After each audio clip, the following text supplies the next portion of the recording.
Tonton video ini sampai selesai agar Anda tidak gagal paham.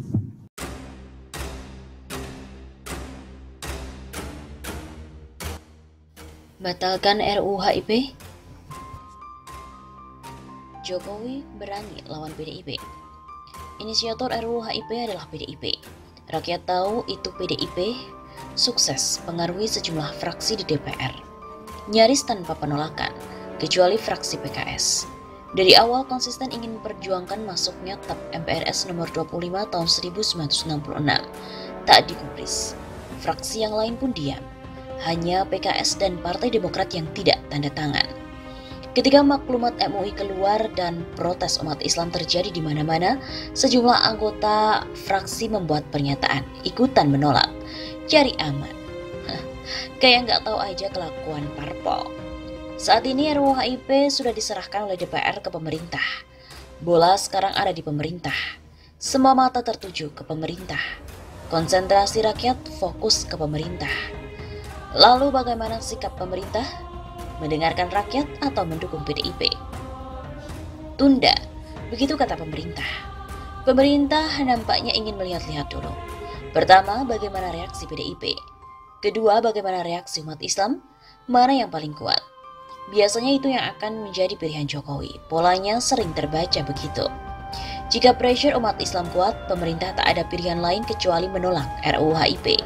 Jika sebaliknya, protes umat Islam meredup dan PDIP kuat tekanannya, pemerintah akan minta RUU HIP dilanjutkan. Sebagaimana diketahui, sikap MUI, NU, Muhammadiyah, Ansor, Pemuda Pancasila, FPI dan sejumlah elemen masyarakat tegas, stop RUU HIP. Hentikan, jangan dilanjutkan.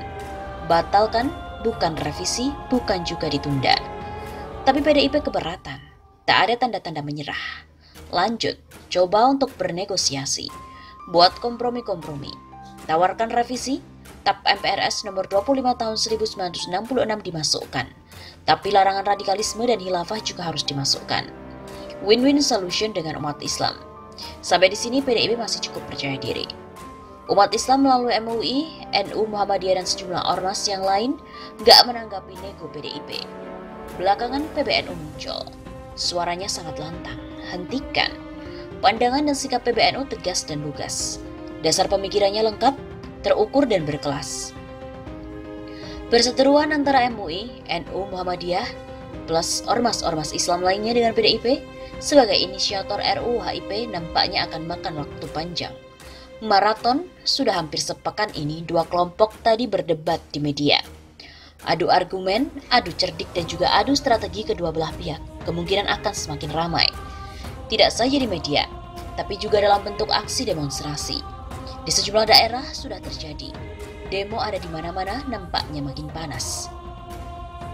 Perdebatan tidak saja soal material dan formilnya, tapi juga menyoal apa motif RUU HIP ini dilahirkan. Soal yang terakhir justru menarik, sekaligus semakin memanaskan situasi. Di sini, kepemimpinan Jokowi akan diuji. Rakyat menunggu keputusan tegas Jokowi. Tak mudah memang. PDIP tak saja sebagai partai pemenang, tapi PDIP juga partai yang paling berjasa menjadikan Jokowi sebagai presiden. Sementara di sebelah, MUI, NU, Muhammadiyah dan berbagai ormas Islam memiliki kekuatan massa yang tak kecil. Jika isunya semakin matang, maka akan sangat merepotkan Jokowi.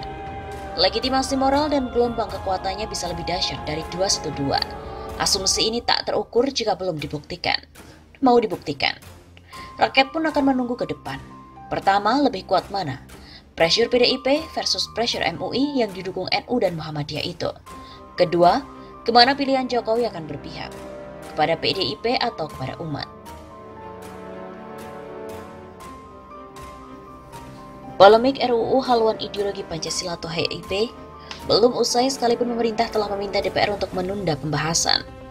Polemik itu kini beralih ke partai mana yang menjadi pengusul RUU HIP, di mana RUU ini merupakan inisiatif dari DPR. Bagi politisi Partai Demokrat Taufik Hidayat, siapa pengusul RUU HIP sangat penting diungkap ke publik, sebab pengusul bisa masuk dalam kategori pemberontak negara. Mereka yang mengusulkan RUU HIP bisa dianggap melakukan pengkhianatan dan pemberontakan terhadap NKRI. Begitu terangnya kepada redaksi pada hari Kamis 18 Juni.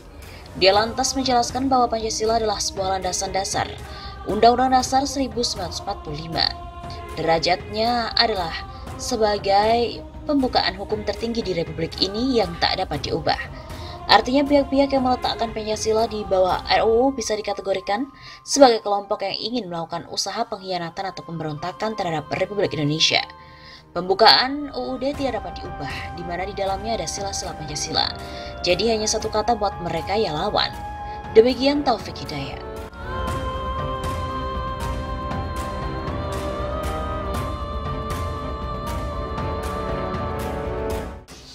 Selain itu, GNPF Ulama Bogor telah menyiapkan aksi akbar jika RUU HIP dilanjutkan.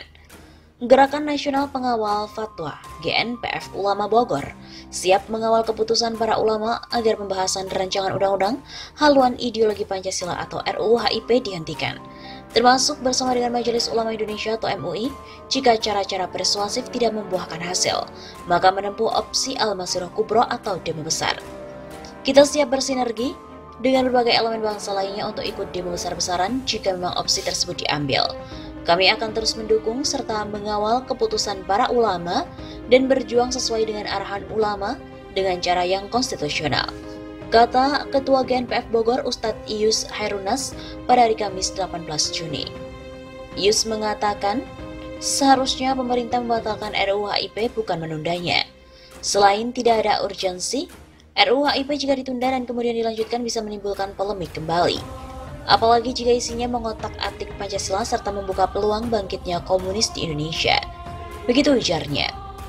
Sesuai arahan pemerintah, kata Iyus, masalah RUU HIP ini harus mempertimbangkan aspirasi masyarakat. Sementara aspirasi masyarakat banyak yang menolak RUU HIP dan meminta untuk dibatalkan. Sejak RUU HIP menjadi polemik, berbagai kelompok masyarakat seperti Purnawirawan TNI dan Polri, para pakar juga ormas-ormas keagamaan seperti MUI, Muhammadiyah, NU dan lainnya sudah menyampaikan sikap. Mereka meminta agar RUU itu dihentikan pembahasannya karena permasalahan-permasalahan mendasar yang ada dalam RUU HIP. Atas dasar itulah, mestinya pemerintah dan DPR menghentikan saja pembahasan RUU HIP. Jelas Iyus. Sebelumnya, Wakil Ketua Umum MUI, Muhyiddin Junaidi mengatakan MUI akan mengedepankan metode persuasif untuk menolak RUU HIP. Demo besar-besaran atau aksi turun ke jalan merupakan opsi terakhir. Apabila persuasif tidak membuahkan hasil, maka MUI memiliki opsi Al-Masirah Kubro, kata Muhyiddin dalam webinar yang dipantau dari Jakarta. Menurutnya sejauh ini demo besar yang konstitusional merupakan upaya menunjukkan kekuatan umat Islam dengan cara yang damai dan sesuai peraturan. Hanya saja upaya itu belum diperlukan karena pendekatan persuasif masih bisa dilakukan untuk menolak RUU HIP.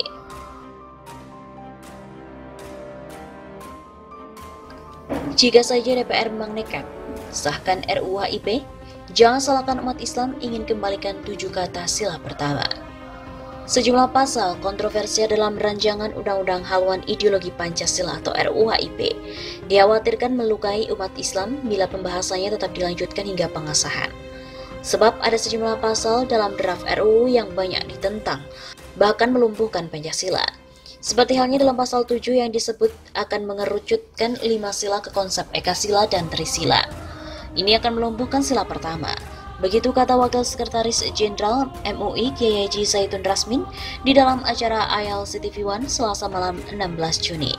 Hal lain yang disinggung juga soal tidak dimasukkannya TAP MPRS nomor 25 tahun 1966 tentang pembubaran Partai Komunis Indonesia dan larangan setiap kegiatan untuk menyebarkan atau mengembangkan paham atau ajaran komunisme, marxisme, leninisme. Kita mengetuk hati para anggota DPR, para negarawan dicabut saja RUU itu. Wajib kalau masih mau membuat undang-undang untuk memperkuat PBIB silahkan, tapi buat RUU yang lebih baik. Ia khawatir bila RUU tersebut tetap dilanjutkan menjadi undang-undang maka akan memancing kemarahan masyarakat, umat Islam pada khususnya.